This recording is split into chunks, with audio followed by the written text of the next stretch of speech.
দাউদ আলাইহিস সালামকে আল্লাহ মুজিজা দিলেন। ওনার কণ্ঠস্বর এত মজার ছিল, উনি যখন নদীর পাড়ে বৈশা জাবর কিতাব তেলাওয়াত করতেন, নদীর মাছগুলো পানি থেকে কিনারায় আইসা দাউদ আলাইহিস সালামের জাবর কিতাব তেলাওয়াত শুনতেন। সুবহানাল্লাহ। যদি জঙ্গলের পাশে বৈশা উনি জাবর কিতাব তেলাওয়াত করতেন, জঙ্গল থেকে বাঘ ভাল্লুকগুলো বের হয়ে আসত।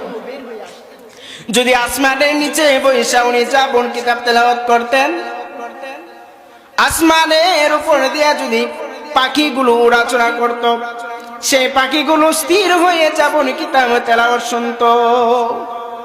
কি মধুর কণ্ঠ, কি মায়াবী কণ্ঠ আল্লাহ তাআলা হযরত দাউদ আলাইহিস সালামকে দিয়েছিলেন।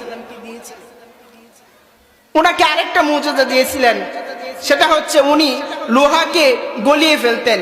এই লোহা গলিয়ে উনি যে কোনো অস্ত্র তৈরি করতেন। আমরা যেরকম মাটি গলতে পারি, মোমটা যেরকম গলে যায়, উনি যে কোনো লোহা হাতের মধ্যে নিলে এরকম গলে যেত। তারপরে হযরত ঈসা আলাইহিস সালামকে আল্লাহ তাআলা মুজিজা দিয়েছিলেন, কোন জন্মান্ধ ব্যক্তিকে উনি যদি তার চোখের উপর হাত বোলায় দিতেন, চোখের দৃষ্টি শক্তি ফিরে আসত। তারপর কোন কুষ্ঠ রোগীকে যদি উনি শরীরে হাত দিতেন, ওনার রোগ ভালো হয়ে যেত। এই যে নবীদেরকে আল্লাহ তাআলা মুজিজা দিয়েছেন, মুসা আলাইহিস সালাম চলে গেছে, তার মুজিজাও চলে গেছে। মুসা আলাইহিস সালামের অনুসারীরা কোনদিন লাঠি দিয়ে মুজিজা দেখাতে পারে নাই।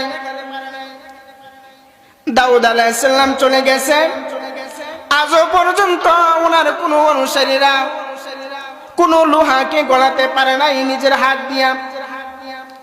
ঈসা আলাইহিস সালাম চলে গেছে, ওনার আজও পর্যন্ত কোন অনুসারীরা কোন জন্মান্ধ ব্যক্তির চোখের দৃষ্টি ফিরিয়ে দিতে পারে না।